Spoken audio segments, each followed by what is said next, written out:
جو کہ آپ کے سامنے اسٹیج پر تشریف فرما ہے، ان کے اور آپ کے درمیان زیادہ دیر حائل نہیں ہونا چاہتا، 2-4 اعلانات کر کے اجازت چاہوں گا اور مائک مولانا محبوب الحسن طاہر صاحب کی خدمت کروں گا۔ ایک تو یہ کہ 3 ستمبر بروز جمعۃ المبارک کو ہمارے یہ جو سیکٹر بنے ہوئے ہیں یتیم خانے سے لے کے ڈھوکر تک، ان تمام سیکٹروں کے انچارج اور ان کے معاونین اور آپ جیسے دو صاحب تمام کے تمام احباب جو ہے نا، انشاءاللہ ہم ایک ریلی نکالنا چاہتے ہیں۔ اس ریلی کا فائدہ یہ ہے کہ عوام الناس کو معلوم ہوتا ہے کہ واقعی یار یہ بیدار لوگ ہیں، جاگ رہے ہیں لوگ، آپ صلی اللہ علیہ وسلم کے عاشق زندہ ہیں، سوئے ہوئے نہیں ہیں۔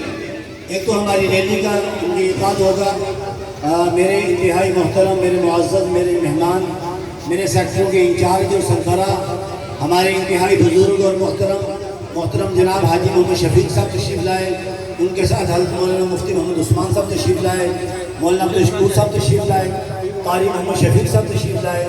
میں ان کو خوش آمدید بھی کہتا ہوں، اہلاً وسہلاً مرحبا بھی کہتا ہوں۔ اللہ ان کی عمروں میں برکت نصیب فرمائے اور ان کے اس کام کو آگے سے آگے بڑھانے کا ذریعہ بنائے۔ میں انتہائی مشکور ہوں ان کی تشریف آوری پر۔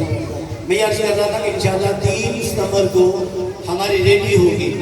اس ریلی کے لیے آپ حضرات سے درخواست ہے، اس ریلی کی تیاری بھی کرنی ہے اور اس میں بھرپور طریقے سے شریک بھی ہونا ہے۔ آج قربانی کا وقت ہے، قربانی ہم آپ سے جان کی نہیں مانگتے، وقت کی مانگ رہے ہیں۔ اپنا وقت دے کر آپ صلی اللہ علیہ وسلم سے محبت کا اظہار فرمائیں۔ مجھے یاد آتا ہے کہ سید عطا اللہ شاہ بخاری رحمہ اللہ جب جیل میں تھے، آپ نے ایک جو جیل کا وہ آدمی کو پھندا لگاتا ہے، اس سے کہا کہ میں آپ کی منت سماجت کرتا ہوں کہ مجھے اس گھاٹ تک لے جاؤ۔ وہاں پہنچے، جانے سے پہلے اس نے انکار کیا، آپ نے اصرار کیا، بار بار اصرار کے بعد وہ لے گیا۔ اس نے کہا کہ میری نوکری کا مسئلہ ہے۔ آپ نے فرمایا آپ کی نوکری میں کوئی حرف نہیں آئے گا۔ وہاں پہنچے، اس گھاٹ کے بعد پہنچے، وہ پھندا اپنے گلے میں لٹکایا، پریشان ہو گیا۔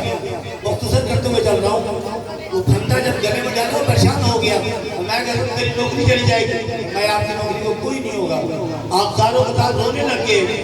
آپ نے فرمایا میں نے صرف یہ دیکھا ہے کہ عطا اللہ شاہ بخاری جو کہتا ہے میں مرنے کے لیے تیار ہوں، میں عاشق رسول ہوں، کیا واقعی اس پھندے پہ چڑھنے کے بعد میرا دل مطمئن ہوگا؟ تو میرے زمین نے یہ گواہی دی کہ اگر پھندے پہ چڑھ گیا آپ صلی اللہ علیہ وسلم کے عزت ناموس کے لیے تو میں تیار ہوں، کہ گویا کہ میں کامیاب ہو گیا۔ ہمارے اکابر نے، ہمارے بڑوں نے، ہمارے اسلاف نے اپنی جانوں کو تیار کرنے کے لیے پھندوں پہ جھولنا بھی آسان سمجھا۔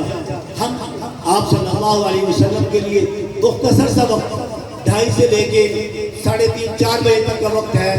ملتان چوکی سے لے کے ہم نے یتیم خانہ چوک تک جانا ہے، وایا لیاقت چوک سے گزرتے ہوئے ہمارا ختم اسٹیشن الحمدللہ ہمارے حاجی شفیق صاحب موجود ہیں، باقی احباب بھی موجود ہیں۔